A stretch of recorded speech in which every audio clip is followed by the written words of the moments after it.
ayat yang ke-14 sampai ayat yang ke-18. Ayatnya yang ke-14 sampai ayat yang ke-18. Sama-sama kita baca ayat 1, 2, 3. Berkatalah Bani Yusuf kepada Yosua demikian, mengapa engkau memberikan kepadaku hanya satu bagian undian dan satu bidang tanah saja menjadi milik pusaka, padahal aku ini bangsa yang banyak jumlahnya? Karena Tuhan sampai sekarang memberkati aku. Jawab Yosua kepada mereka, kalau engkau bangsa yang banyak jumlahnya, pergilah ke hutan dan bukalah tanah bagimu di sana, di negeri orang Feris dan orang Refaim, jika pegunungan Efraim terlalu sesak bagimu. Kemudian berkatalah Bani Yusuf, pegunungan itu tidak cukup bagi kami, dan semua orang Kanaan yang diam di dataran itu mempunyai kereta besi, baik yang diam di Bet-Sean dengan segala anak kotanya, maupun yang diam di lembah di Israel.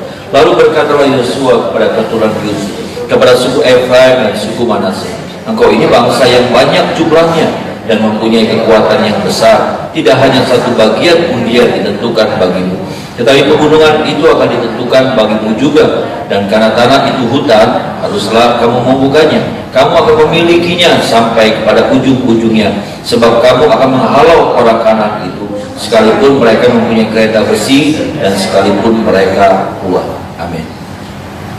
Saudara, kita melihat di sini tentang ada sedikit keluhan yang disampaikan oleh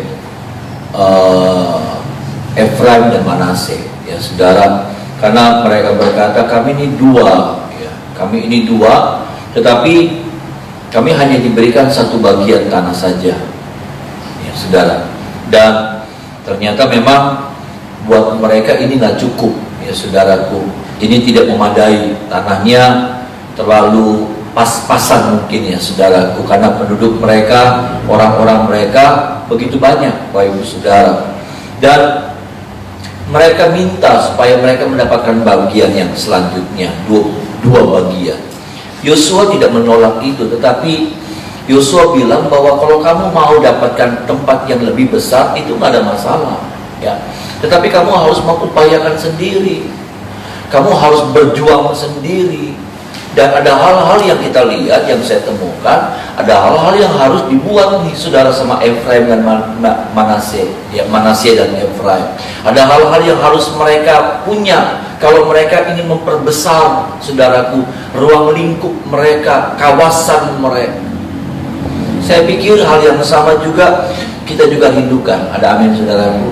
Ada sesuatu yang berkembang, ada sesuatu yang bertambah, ada sesuatu yang diperluas. Daerah kita, kepemilikan kita lebih luas lagi. Seperti suku Yusuf ini, Manase dan Efraim, saudara, mereka merasa nggak cukup, ya saudara, mereka pengen tanah yang lebih besar, mereka punya kawasan yang lebih lebar lagi, saudara. Sekali lagi saya pikir sama kita juga punya kerinduan yang sama, kita juga punya keinginan, cita-cita yang sama, di mana ada sesuatu yang lebih besar lagi, ada sesuatu yang lebih luas lagi, ada sesuatu yang ditambahkan, saudaraku, yang kita miliki ini bertambah, bukan segitu aja, ya, bukan dari 20 tahun yang lalu seperti itu sampai hari ini juga sama, enggak kan saudara. Kita juga rindu supaya ada perkembangan, ada perluasan, apakah itu berkat, apakah itu banyak hal, finansial kita dan lain sebagainya. Ada sesuatu yang semakin bertambah, melebar gitu, saudara. Tetapi yang saya temukan ini, Bapak Ibu Saudara, bahwa ketika seseorang ingin memiliki, ya saudara, hal yang seperti itu, apa yang dimilikinya ini bertambah, apa yang dimilikinya ini semakin melebar, semakin meluas, saudaraku.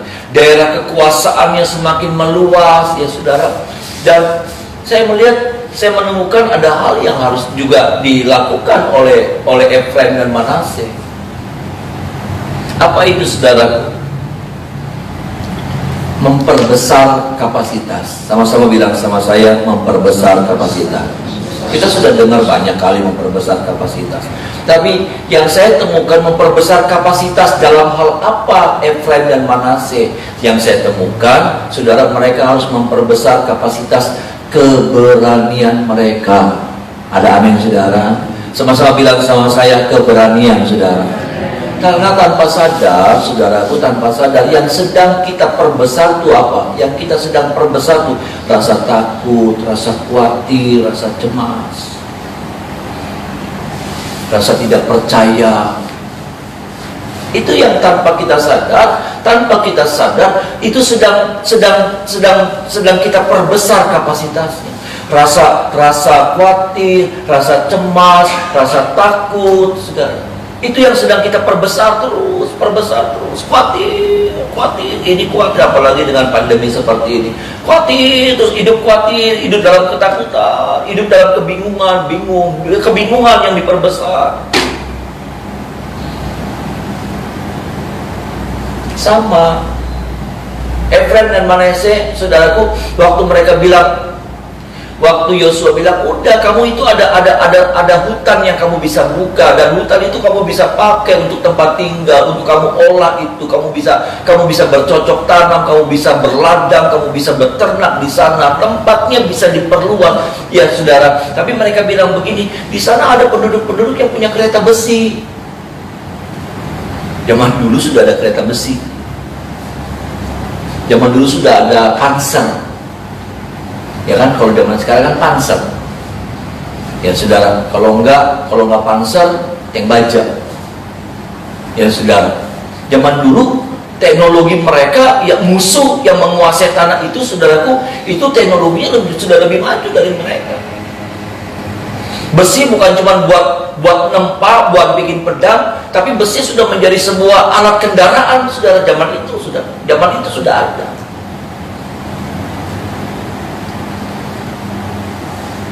Orang taunya Leonardo da Vinci, saudara, yang menemukan kayak tank baja begitu kan, saudara. Sketnya itu sudah. Tapi ternyata kalau saudara melihat, Bapak Ibu Saudara, ya, penduduk ini, saudaraku, orang-orang Feris ini, saudara, Efraim, pegunungan Feris ini, saudaraku, itu orang-orang Feris itu sudah menguasai teknologi itu. Makanya mereka jadi kecil hati, mereka jadi kecut hati, mereka jadi bingung. Iya sih ada tanah, tapi tanah itu dikuasai sama orang-orang hebat. Pergerakan mereka sih biasa, nggak seperti orang enak, saudara. Tetapi apa? Mereka punya teknologi, mereka menguasai teknologi.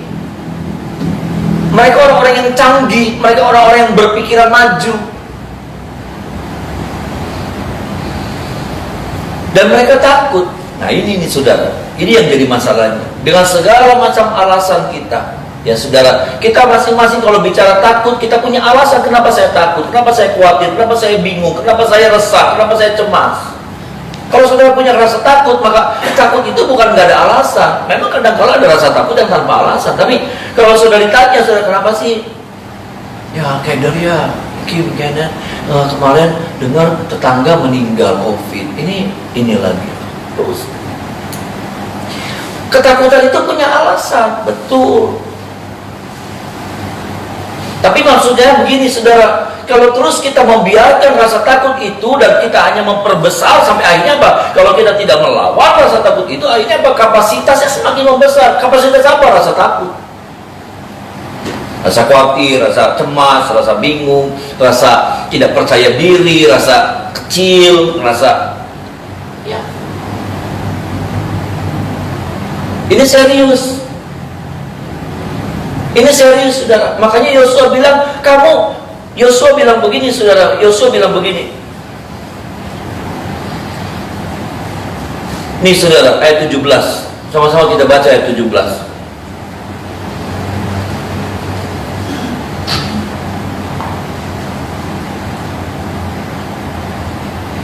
Ayat 17, 1, 2, 3. Lalu berkatalah Yosua kepada keturunan Yusuf, kepada suku Efraim dan suku Manase, engkau ini bangsa yang banyak jumlahnya dan mempunyai kekuatan yang besar, tidak hanya satu bagian undian ditentukan. Yosua cuma ingatkan sama mereka. Yang pertama, saudara, Yosua ingatkan jangan perbesar kapasitas ketakutan, tapi keberanian yang harus diperbesar. Ada amin, saudara? Keberanian, bukan keberanian konyol, bukan. Saya tidak mengajarin saudara, firman Tuhan juga tidak pernah mengajarkan kepada kita untuk kita memperbesar keberanian yang konyol, saudara. Nekat. Enggak, saya tidak bilang begitu. Alkitab juga tidak pernah bilang ngajar kita berani-berani nekat, bukan. bukan nekat, ya. Niat nekat, jadinya itu. Bukan, saudara. Tapi apa? Berani, keberanian. Tuhan juga ajar sama kita. Kita harus jadi orang-orang yang berani. Ada amin, saudara? Jangan hidup dalam ketakutan, dalam hidup dalam kecemasan, jangan hidup dalam kekhawatiran, bingung.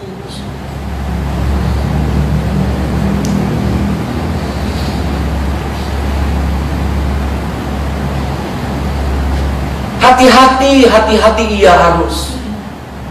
Hati-hati harus. Tapi jangan terus jadi takut. Saya tidak bilang cuma masalah COVID nih, saudara, tetapi dalam banyak hal. Dalam pergumulan saudara, dalam menghadapi masalah-masalah yang saudara hadapi, dalam menghadapi masalah-masalah ekonomi, masalah-masalah yang lainnya, lalu kemudian kita bilang, aduh, kita seperti melihat ada musuh yang punya tank baja, punya musuh yang punya panser, dan kita nggak punya apa-apa. Kita cuma punya pedang, kita cuma punya perisai, kita cuma punya panah, kita cuma punya tombak. Ketika orang-orang punya kendaraan berlapis baja, besi, kendaraan besi.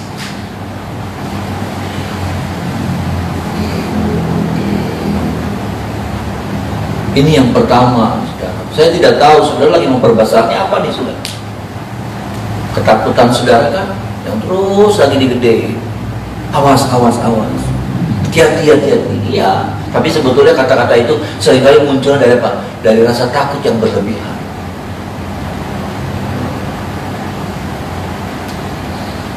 Saya cuma bilang begini, ada Tuhan, saudara. Amin. Ada Tuhan.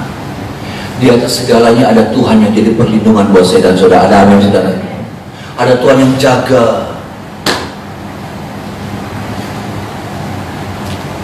Kalau saya mau ngikutin rasa takut, saudara, saya nggak keluar.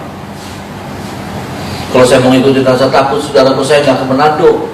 Kalau saya ngikutin rasa takut, saya habis divaksin. Orang bilang jangan keluar, jangan pergi, habis divaksin. Vaksin yang pertama, saudara. Vaksin yang pertama itu, saudara, jangan keluar pergi. Sedangkan saya ada tugas ke Malang. Ada wakil, ada istri daripada ketua MD di sana yang meninggal. Masa saya nggak hadir? Kalau saya khawatir, saudara. Karena kata-kata orang tuh, saudara, jangan, hati-hati. Ini ada orang pergi ke sini pada mati habis divaksin. Itu lumayan loh, saudara. Dan apa, saudara, yang saya ngalamin apa? Tensi saya tinggi. Ya. Di sini nih, saudara, waktu saya ke Malang, di sini nih kayak ada semut. Waduh, saudara, nakutin. Di sini nih kayak ada semut, gereyeng gitu, kayak ada semut. Kenapa kepala saya kayak ada semut? Saya tensi 186, 116. Saya kacaan, kenapa? Mata saya kayak belekan, kayak ada selaput, kayak ada belekan, kayak ganjil gitu. Ya. Saya kacaan, saudaraku, mata saya pecah, pembuluh darah. Nggak lagi nekat, ini saya nggak lagi ngajarin sudah nekat. Tapi saya mau bilang, di dalam semuanya, di atas segalanya, ada Tuhan yang jadi perlindungan buat saya dan saudara. Itu aja.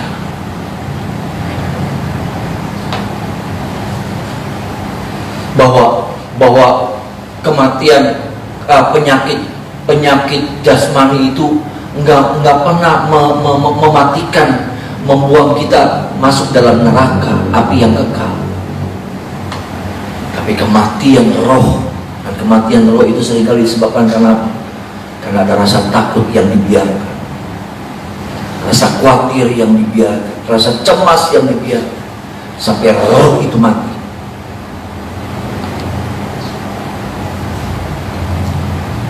Saya tidak ngajarin saudara nekat, tidak. Sungguh, saudara, saya juga berhati-hati. Saya pergi kemana juga saya jaga jarak. Saya itu orang yang pengapan, tapi kalau sudah begitu mesti pakai. Dan biasa cipika-cipiki, namanya juga ketua ya, saudara. Kalau datang semua, udah, jangan salam-salaman, ya, salaman mati sih. Ya, apalagi cipika-cipiki gitu, udah ya,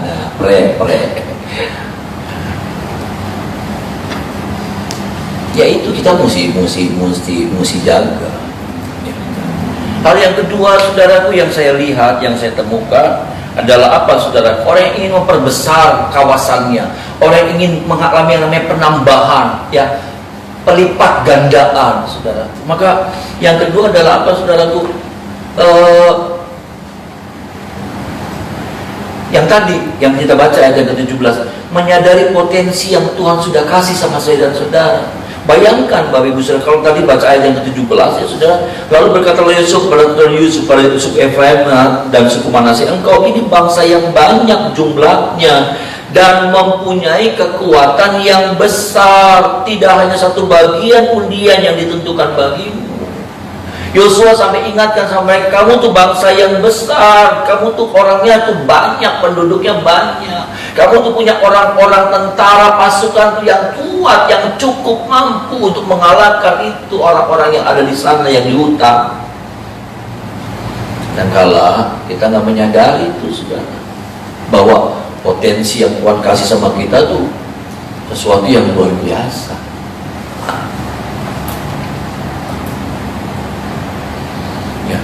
Saya dengar waktu dalam kondisi pandemi, saudara, orang-orang sampai bisa yang tadinya nggak ngerti jualan online jadi ngerti jualan online.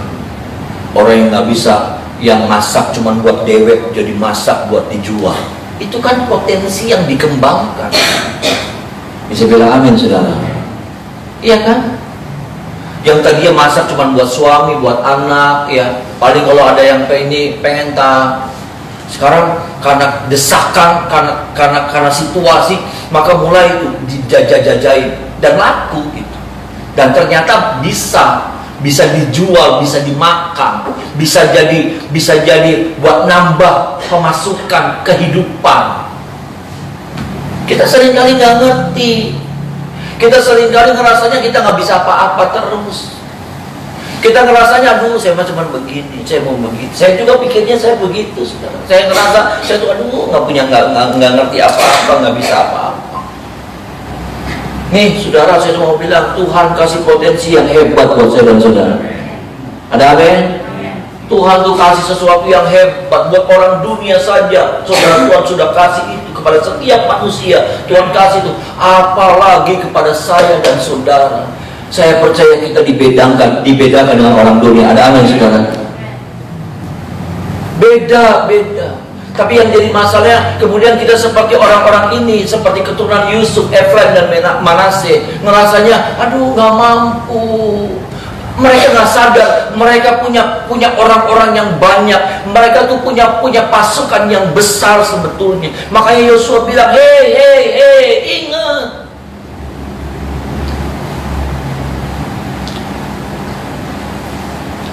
Sadar, ingat, saudara, lihat lagi bahwa saya dan saudara punya potensi yang kadang-kala belum tergali. Ada potensi-potensi yang belum dimunculkan. Dalam nama Yesus saya katakan itu, saudara. Saya tidak ngomong jualan bohong, tapi dalam setiap kita ada potensi yang hebat. Ada amin, saudara? Ada potensi yang sebetulnya kita sendiri banyak ngajadarin. Makanya seringkali lewat tekanan, makanya seringkali lewat masalah, saudaraku, itulah Tuhan menyadarkan kita bahwa di dalam diri kita ini ada potensi-potensi yang masih tenggelam, yang belum muncul, yang masih terkubur. Dan itu baru muncul kapan? Ketika masalah datang, ketika tekanan datang, ini muncul.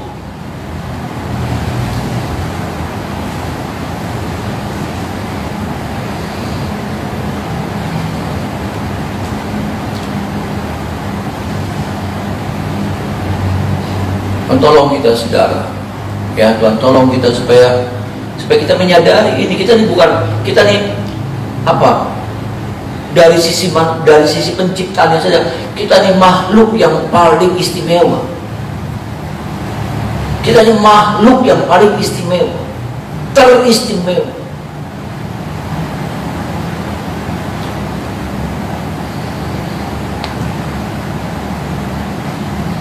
Apalagi kita ini, saudara, Tuhan tidak pernah menebus malaikat. Tapi manusia, Yesus datang untuk menebus manusia. Ada amin, saudara? Karena berharganya saya dan saudara. Malaikat jatuh nggak pernah ditebus loh, saudara. Malaikat jatuh gagal tidak pernah ditebus. Tapi manusia jatuh gagal ditebus. Allah turun jadi manusia. Untuk apa? Untuk menebus manusia lewat sebuah pengalaman salib.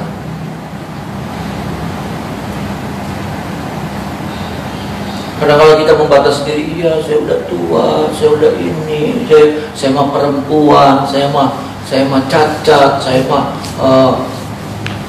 mah cuman SD, saya mah cuman aduh.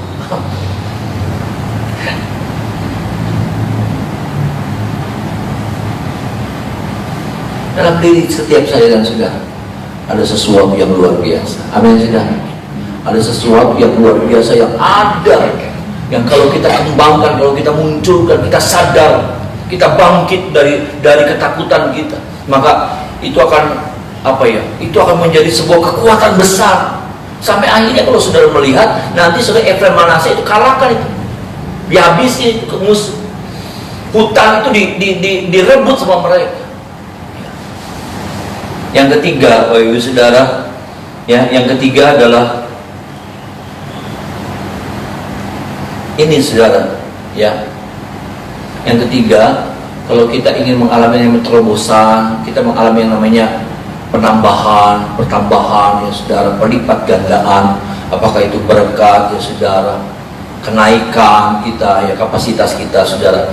Maka yang saya temukan adalah mereka juga harus siap masuk dalam pengalaman yang baru. Nah, ini yang gak gampang. Mereka juga harus mau, mereka juga harus siap masuk dalam pengalaman yang baru. Kenapa saya katakan pengalaman yang baru? Bayangkan mereka kalau bilang berjago perang, oh ya mereka orangnya. Kalau saudara bilang begini, buatin pedang sih, tak buatin pedang, dibuatin pedang yang paling bagus sama mereka. Buatin perisai, oh jagonya mereka. Tapi saat itu pengalaman baru mereka apa? Mereka harus membuka hutan. Nanti ya saudara, buat mereka itu sesuatu, hutan tuh jarang ada, saudara. Saudara mesti ngerti itu, ya. Dan nggak gampang loh saudara untuk nebang pohon tuh nggak gampang. Beda waktu mereka pakai kampak, perang gitu ya, sudah bunuh orang, beda. Kalau ini caranya, apanya, mereka masuk dalam sebuah pengalaman yang baru, nebangin pohon, jangan salah-salah, pohonnya bunuh mereka, jatuh nimpa mereka. Mereka harus masuk dalam pengalaman yang baru, episode kehidupan yang baru mereka harus masuk, yang kadang-kala ceritanya, pengalamannya berbeda sama pengalaman. Kemarin mereka perang, nggak takut mereka ngadepin orang tuh, saudara, ngadepin puluhan ribu musuh di depan tuh, mereka nggak takut, mereka teriak juga, malah tambah galak mereka. Orang ngajukin pedang, mereka tambah semangat. Tapi waktu mereka melihat hutan, hebat, motongnya pribadi. Dan saya yakin kan itu kan pohonnya gede-gede sudah zaman dulu kan, ya udah tumbuh puluhan tahun nggak pernah ditebang, gede-gede. Motongnya dari mana, motongnya bagaimana, saudara. Dan kadang-kadang ya itu kebingungan itu karena masuk dalam sebuah pengalaman yang baru. Dan berapa banyak orang ketika kita masuk dalam tantangan menghadapi sebuah pengalaman yang baru, kita mundur, kita ngomong dengan aktif dia.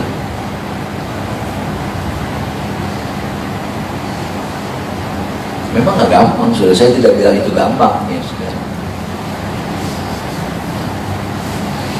Saya berkali-kali bilang, saya tuh nggak suka berorganisasi, sudah. Saya tuh nggak suka. Saya ingat ya saudara, kalau lagi rapat, saya dari muda saya sudah masuk di majelis daerah, saya juga masuk di majelis pusat, ya. Saya duduk jadi ketua pemuda pusat, ketua pemuda seluruh Indonesia, GSPDI, saudara. Saudara, Percaya nggak kalau lagi rapat nih saudara, kalau lagi rapat, mereka rapat, saya jalan-jalan. Ya, nanti dulu ketuanya Pak Mulyadi telepon saya, "Pon, kamu ada di mana?" "Jalan-jalan, kamu ke Mangga 2. Kamu macam-macam aja orang rapat, kamu jalan-jalan ke Mangga 2 gitu." Saya tidak suka yang namanya duduk, nyatet, debat. Ngobrol berjam-jam, itu kan kalau rapat berjam-jam, mulai dari jam 9 sampai jam 12, nanti habis makan siang dilanjutin lagi. Dulu saya nggak suka gitu. Tapi Tuhan bawa saya masuk dalam pengalaman yang baru, yang itu bukan saya banget.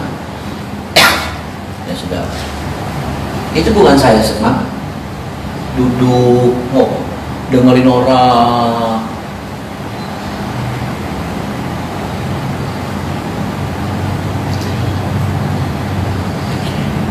Ya gitu sudah. Ya, kadang-kadang Tuhan bawa kita, kalau kita mau mengalami yang namanya terobosan dalam hidup, kadang-kadang kita mesti dibawa masuk dalam sebuah pengalaman yang baru. Dan saya alami itu sudah. Ya, saya nggak ngerti apa-apa, makanya saya dibodoh-bodohin orang. Ya, saya dikerjain orang karena saya nggak ngerti apa-apa tuh saudara. Ya. Tapi ya Tuhan bawa saya masuk dalam pengalaman yang baru. Ya. Saya mesti belajar dulu. Ya, nggak ngerti juga pura-pura ngerti. Banyak yang kayak gitu sudah. Ya, ngobrol ini ada dengar. Tentang organisasi itu rada ribet, itu bukan dunia saya sekali sudah, itu bukan dunia. Tapi saya dibawa masuk sama Tuhan, masuk dalam pengalaman yang baru, ya sudah. Kadang-kadang Tuhan juga bawa saudara masuk dalam pengalaman yang seperti itu. Ya. Nggak suka yang namanya saudara tuh ngejajah-jajahin masakan, nggak suka. Tapi karena ya saudara mesti dibawa masuk dalam sebuah pengalaman yang baru. Masaknya sih iya, tapi kalau sampai nawar-nawarin ke orang itu bukan saudara mungkin. Pengen takut, bukan. Tapi ya itulah Tuhan bawa saudara, dan kita harus belajar nurut saudara.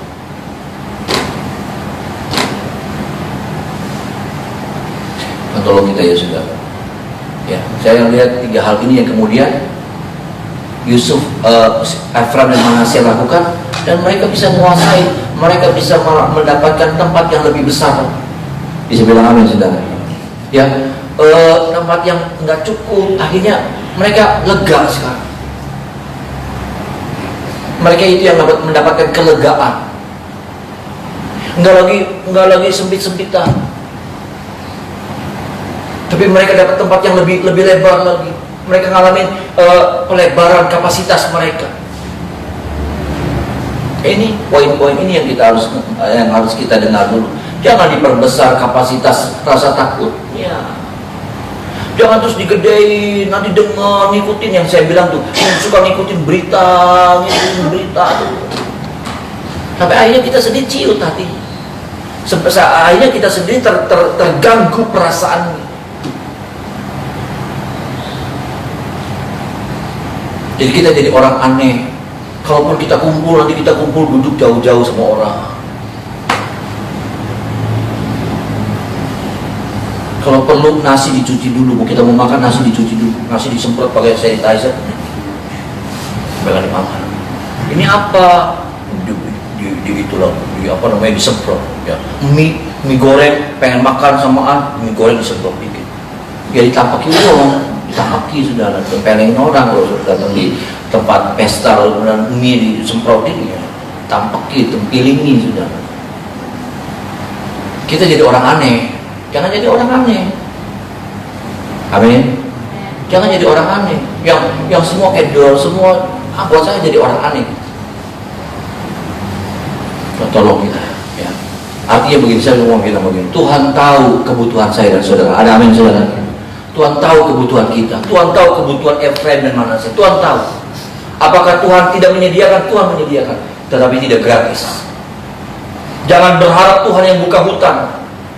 Jangan berharap Tuhan yang mengalahkan penduduk-penduduk hutan itu. Jangan. Kita yang mengalahkan. Kita yang harus membuka hutan itu. Izinkan Tuhan bawa kita masuk dalam sebuah pengalaman-pengalaman yang baru, yang mungkin asing buat kita, nggak suka. nggak suka kadang. Tapi kalau Tuhan bawa kita, di situ ada berkat Tuhan, ada amin sudah. Di situ ada sesuatu yang Tuhan mau pertontonkan dan kita nikmati di dalam. Mari kita menyembah Tuhan.